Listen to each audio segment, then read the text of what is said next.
Hey everybody, I want to talk about manifestation for a little bit and some of the common misconceptions that I believe exist from my experience and studies in manifestation, because my life has been a string of failures.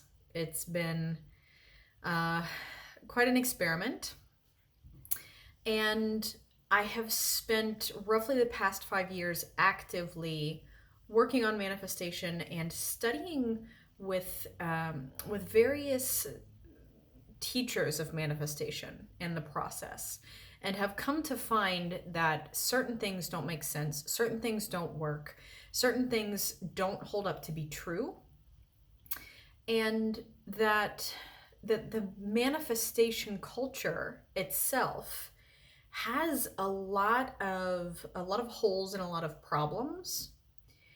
And manifestation is something that comes up regularly in readings with clients, human design chart readings, and in open processing sessions.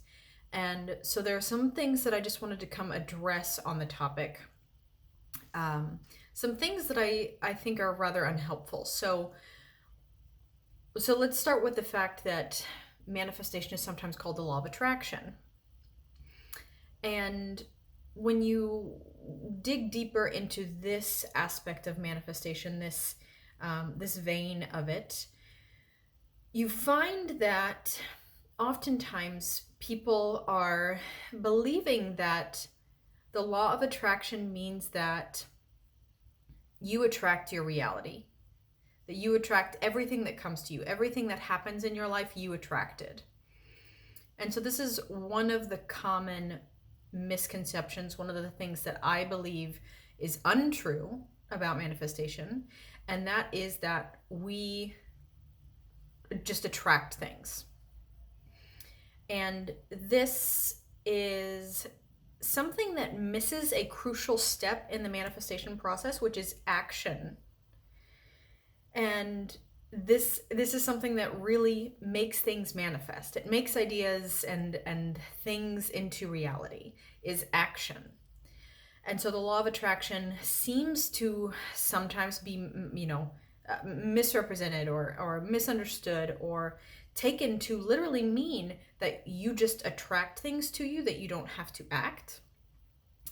Now, another mistake here I see is that the law of attraction implies that, again, that you create your reality, that everything you experience is your doing.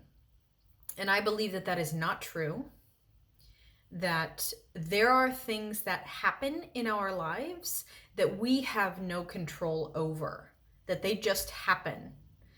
I believe that we are co-creators in the way that we can have a certain level of agency and power and control over what happens in our lives. And then there are things that we absolutely cannot control. There are certain things that we, not that we're victims to them, but things that we are too limited to change, or too limited to achieve, or too limited to make happen. The law of attraction and a lot of manifestation culture has this incorrect belief that we can make anything happen, that we create our reality 100%. And I do not believe that is true. I do not see that as being true. And I think that's something that can be a very damaging narrative when you take that to heart and when you attempt to live by that, and then you find that there are so many things that you cannot make happen, and then all of these unexpected things in life come your way, that then you believe, negative things that come your way, that then you believe you made happen because of what the law of attraction says. And that is something that can really hurt if you don't understand that we are limited beings. We are inherently limited. We require limitation. It's good that we have certain limits on us. And then, like I was saying, the fact that these negative things manifest in our lives that becomes something that we incorrectly can take responsibility for, and thinking that it's our fault that certain negative things exist in our lives. And another thing I want to touch on is that we can very easily be manifesting from a place of not knowing ourselves and from a place of trying to prove something. We can manifest from a place of conditioning and pain and trauma. And this is one of the most common things that I see that is, honestly, maybe it's just as common as those things I was just talking about. But it's quite common that we don't understand our motivations, our interests, and our desires. And we're trying to manifest millions of dollars, and we don't realize that it's because we hate ourselves, that we're trying to gain the approval of our father, that we are trying to achieve status, so that we feel like we're finally worthy enough, that we finally made it, that we're finally good people. And so a lot of people go to manifestation, and a lot of a manifestation practice is commonly rooted in self-hate and low self-worth and a lack of self-awareness. So when we're in that place, when we don't know who we are, when we hate ourselves, there can be a lot of things that we try to make happen in our lives. There can be a lot of things that we think we want, a lot of things that we think are correct for us, and we have no clue that it's our low self-worth with a mask on. And the mask is high self-worth. The mask is, I love myself, so I want $1 million. I want, this kind of house. I want this kind of job, this kind of relationship. And it really is hidden self-hate and low self-worth. And so that is something that is crucial to look at your self-worth and your self-awareness, so that when you are manifesting, it's coming from a place of self-love. When you are taking action in life and trying to make things happen, that it's not coming from a place of, grasping, reaching, trying to prove something, trying to feel something that is actually a salve. It's a band-aid for a wound that actually needs tended to.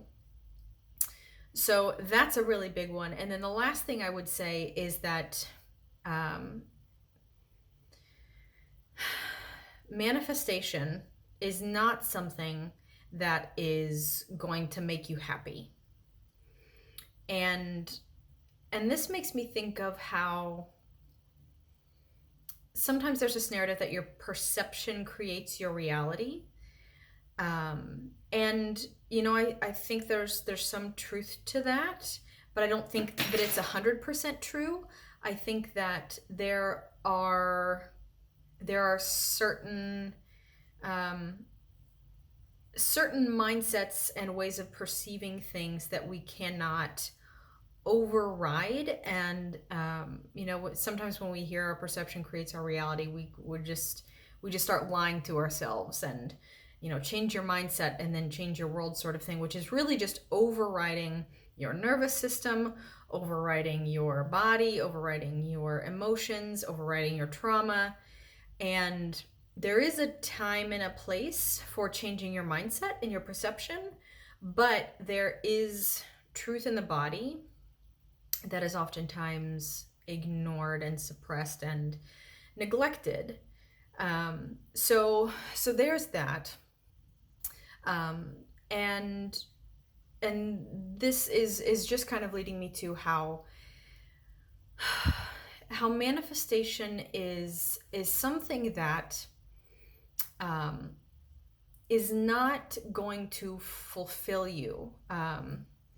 It's not something that is going to be the final fulfillment, the final goal that you reach, and you think, oh, I've done it, I've got everything, I'm good, I'm going to be happy now. And that's because when you manifest something, you're not changing your perception, you're not changing your state. It's that your state has to change first, and then there can be some sort of result, right? There can be some kind of achievement in the external world if we're talking about external manifestation. But oftentimes people come to manifestation not knowing that they are aching, not knowing that they are empty, and thinking that manifestation is going to be the one thing that fulfills them and makes them happy. And it does not do that. It will not do that. You can, from an unhealed place, manifest all sorts of things, and then you will achieve them. You'll be on the other side of them and still feel empty, still feel unfulfilled.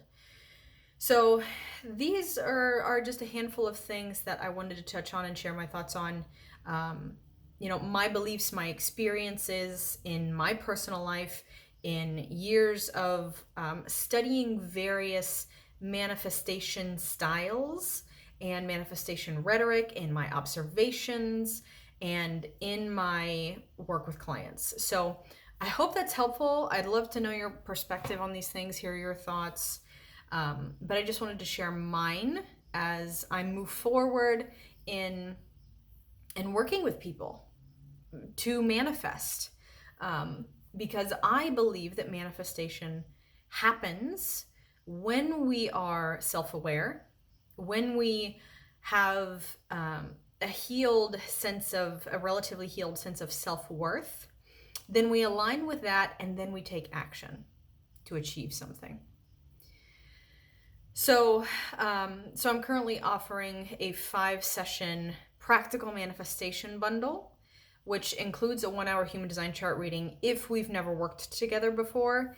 And then in addition to that, 4 open processing sessions. So it's 5 sessions total.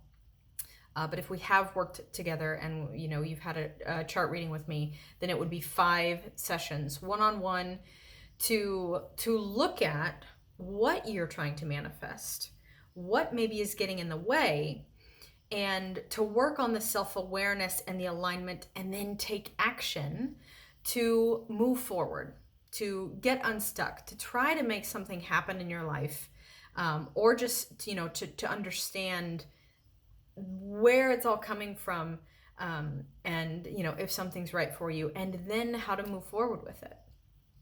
So if you're interested in that, you can send me a message. You can email me at Cameron@CameronCoots.com and let me know what you're interested in manifesting, and maybe why you haven't been able to achieve it yet. And then we could have a Zoom call and chat about that to see if we're a good fit for the 5-session practical manifestation coaching. So if you're interested, you are invited to reach out. If any of this resonated with you, please share it with your friends and fellow manifestors, fellow self-development workers, and I hope to talk to you soon. Thanks for watching.